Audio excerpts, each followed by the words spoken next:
So in my last video, we talked about a new tool from Roxon called the Flex, and maybe I should have made it a little bit clearer what it is and what it is not. So in this video, I'm hoping to answer a lot of the questions that people had in that video, and we'll kind of go into things a little bit more in depth with the information that we currently have, and that's really important because this tool is not fully in production. It is subject to change. We're also going to talk about it in relevance to the GOAT tool, which is one of the first truly open source modular multi-tools and is currently on the market. Let's go ahead and get started. So one thing I don't think I made clear when I made that video is that although I think the Roxon is very good and I'm looking forward to it quite a bit, it was not the first multi-tool that came out in recent memory that is both modular and open source. That actually goes to the GOAT tool.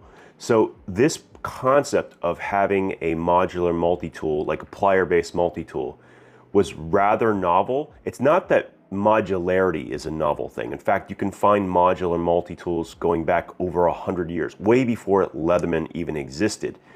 And but the concept, the complete package that is the GOAT tool, is a rather novel thing. Now, this company was started by an American, and it actually has some pretty interesting things to it that make it different even than the Flex. So one of the questions people had is the Flex going to completely obsolete the GOAT tool? And I think the answer is absolutely not. And there's a couple reasons for that. So first thing we're going to do is actually go through the Flex, what we know of the Flex, and then I'm going to talk about the biggest differences that I noticed compared to the GOAT tool, and then we'll kind of conclude it at that point. I'm sure there will be a lot more questions, and I will try to answer them down in the comments, but I will also maybe have a follow-up again later on. So Roxon has a updated lineup, and I was able to pick up one of their pamphlets, and I've checked with them. They are able to, they're allowing me to take a look and show you guys what is in here. So let's go ahead and get to the section related to the Flex. I'll talk about the rest of the lineup at a later point. So this first image, we kind of see the basic design of the tool. And I've held it in hand, and people have mentioned that it looks very similar to the Victorinox Spirit. And that's because they have taken some cues off of the shape. But here's the thing, I don't think they meant to. I think it has to do with the way the locking mechanism works. They needed that extra space here. And the added advantage is that when it's in the plier orientation, it actually makes a beautiful like little curve and even more comfortable in hand. So it's a super ergonomic tool. In fact, I would say it's the most comfortable multi-tool I've ever held, in both using it with a blade as well as a plier. Like usually like with the Leatherman Wave, for instance, it's really comfortable in plier mode, but pretty uncomfortable using a blade. This is both, and that's pretty awesome. So the other thing I want to notice about it is some dimensions here. Specifically the weight. Now 9 ounces makes this tool a little bit heavier than the Leatherman Wave at 8.6 ounces. And that I think is going to be a big factor in whether people decide to carry it or not. And part of the weight is you'll notice that there's a secondary set of steel panels on both sides, both for ergonomics, but also to hide the mechanisms inside that control the lock, as well as the secondary lock, which holds the tools in. And that will be an important thing to discuss when we talk about the features of the tool. Let's go over to the other side and we'll take a look at what they have. Now, the tool set of the Flex is subject to change.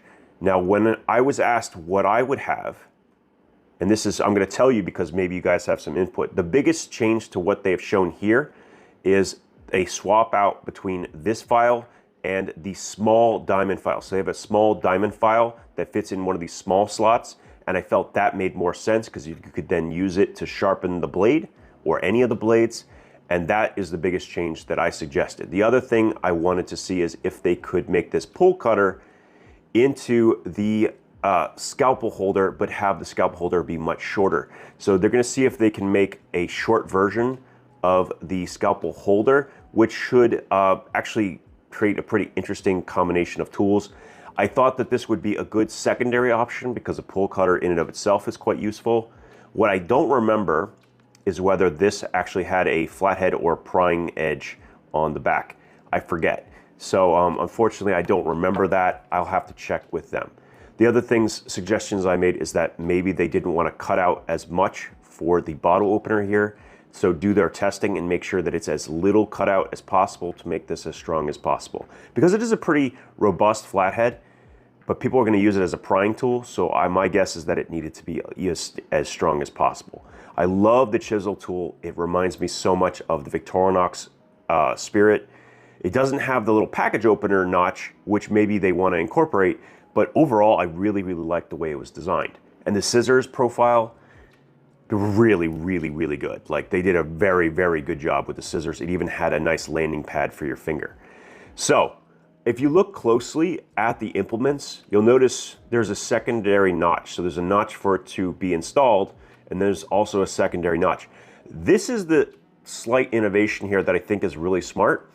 If you try to lock into the opening, the bigger opening, what happens is you have two sides to lock into versus three. So there's always going to be some natural play. But having a three-sided opening, a very small one like this, that the lock actually locks into, made it way more stable and less fiddly, in my opinion. And actually, it was a very good idea. That is a big difference between what you'll see with the GOAT tool. Is this actually has a locking portion that goes into this small slot here. Now, speaking of the way this lock works, so how do I describe this? Okay, so if you open a tool all the way, you then press the lock, this little button, all the way back, it actually causes the secondary, it's like a separate component, the lock bar, to lock in place. It locks out away from the blade. In order to take the blade out, it's currently in 180, it's like in the same line as the handle. You actually have to go past it to then slide it out. You have to go past 180 in order to pull out the blade. This is actually really quite clever. It allows them to keep the D-shaped pivot in a fixed position, and there's almost no chance, there's actually pretty much no chance of anything coming out of the tool when you don't want it to. I really like this. So the way they have done it, it's very interesting, but also quite good in the way it works. It feels less fiddly, a little bit more finished than other designs. But there is a cost. And this is where we're going to bring the GOAT tool back in, and I want to talk about what the cost of having that less fiddly design is. The thing about the GOAT tool, which currently is available, by the way, is that this has a warranty, first and foremost, that covers the tool for its entire lifetime and will cover like mechanical updates that they do if they make improvements. And my guess is that this little bar right here, which is what actuates the release, is going to get an improvement in the near future, and anybody who already has the tool will likely get it shipped to them directly. So that is a huge advantage. The other thing is this is like 7.6 ounces versus 9 ounces. It has 4 long implements right here instead of the 2 long implements that you get in the Roxon. So although it's very ergonomic, right, and it's a little bit less fiddly, it's going to be heavier and you're not going to have 4 long implements, right? The other thing about this is there's mechanical pieces underneath these scales. If you were to drop this in salt water and water gets underneath, getting that clean so that it doesn't deteriorate the internal mechanisms is going to be very, very difficult. I actually made a video where I took the GOAT tool to the beach, I dropped it in the sand, got it all gunked up, took it home, took everything out, put it back together, and it worked flawlessly. I was actually blown away with the fact that I could do that, and I think this is the only multi-tool that I've had in my entire collection where I feel comfortable taking it to the beach. And so this is likely to be a very good outdoor-centric tool where the Flex probably is going to be more comfortable for people in a more urban environment. So right now, I would be less inclined to take this somewhere where water is involved, where this actually I think is one of the best ones at that purpose. That's one of the things I noticed right off the bat. I mean, being also that this even has a hammer included and still comes in well below that 9 ounce mark of the Flex, I don't know if these are going to be in competition with each other as much as you think. I think the real question will be, because both implements are open source, What the secondary makers are going to decide is a higher priority for the inserts. I think for at least a little while, Roxon and GOAT tool will be the primary makers of new implementation, right? I don't foresee a lot of makers jumping on it until the market has established itself fully. Right now, there are some issues with the GOAT tool that I'm hoping they will address, especially in preparation for competition with this and other tools, such as the fact that when you open tools with this, it sometimes deploys this mechanism, and over time this will cause the pivot and screws to loosen because the screws actually have to rotate with the pivot as it unlocks. It's a little bit of a fiddly thing. And the other thing that they definitely have to work on is some relief edge for the cutters. Notice that there's a very, very small relief edge right here. In order for it to cut properly, it needs a much steeper relief edge, a big angle here that needs to come out, and as little material as possible needs to be on this side because then it can actually cut cleanly. Right now, it doesn't cut very, very well. And I think that that's a huge oversight. But that is probably going to take a lot longer to fix because it's not an issue with the cutters, it's an issue with the pliers. And I don't know if, I'm pretty sure you can't just change the cutters with this. So I don't know how they fix that problem personally, but it is a little bit of an issue. I haven't had any other issues with the tool really. And the other thing that this tool has over the Flex, in my opinion, is the bit driver. So as of release, they're not going to have a full 1/4 inch bit driver in it. And in fact, something this thick would be difficult to fit in the platform that they have. It doesn't have as much space as the GOAT tool does on the inside for implementation. This thing uses double-sided bits, it can use Leatherman bits, and it can use standard 1/4 inch. This is actually one of the best bit drivers on any multi-tool I have ever seen, because in addition to all of that, it also positions itself in line. And yeah, it's fantastic. It's probably the best tool on the whole thing. And I think that both of these companies are going to have to make improvements. I mean, the Flex does not come with a one-handed blade. You notice that they kind of stay flush into the handle, and that's because you deploy it with the button, and then you grab it from there. Okay, so German legal technically, but they could make a one-handed blade. They just don't have it at start, and this does have a one-handed blade.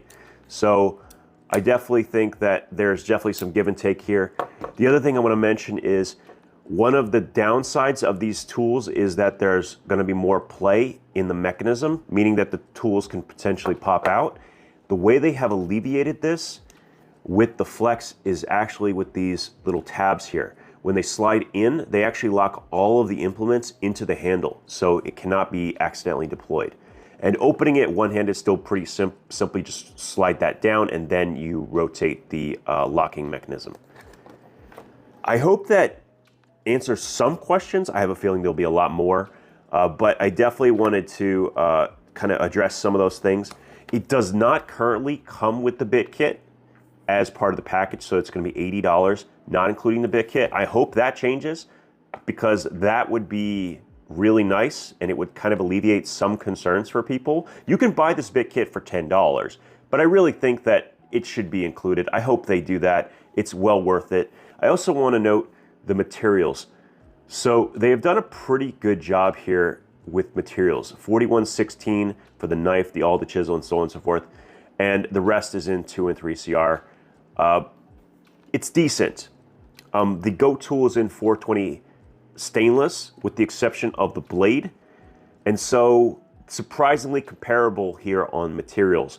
I really hope that in future iterations of the GOAT tool, they actually go up to a 420 HC equivalent, because that would make this very, very good in lasting a lot longer. It would have higher wear resistance, especially with the locking mechanism itself, at least in the frame. If they could just upgrade the frame steel, I think it would be a big improvement in the next iteration. But this is a beautiful time to be into multi-tools. Modular multi-tools are starting to finally show up. They're approaching it in different ways. These are very, very different in my opinion. between each other. However, I think that there might be some acknowledgement here from Roxon that the open source modular platform kind of need to recognize that GOAT tool kind of did that first, okay? So it's a good system, it's a good idea to make it open source, but yeah, they're not the first ones to do it. I think that that's nothing wrong with that. I think that it's a really good idea. I think it's good for the consumer, and I'm hoping to see more companies jump on this bandwagon in the near future, because if they don't, well, I think they're going to be left behind. Now, with the GOAT tool mechanism still needing improvements, I could see why they could push it off. But the Flex has a very, it's a good mechanism, and it seems to work very well, at least in the limited use that I had. So I'm hoping that companies get on this bandwagon real quick, because it has huge potential. All right, so that's it for today. As always, thank you for your time, and we'll talk again soon.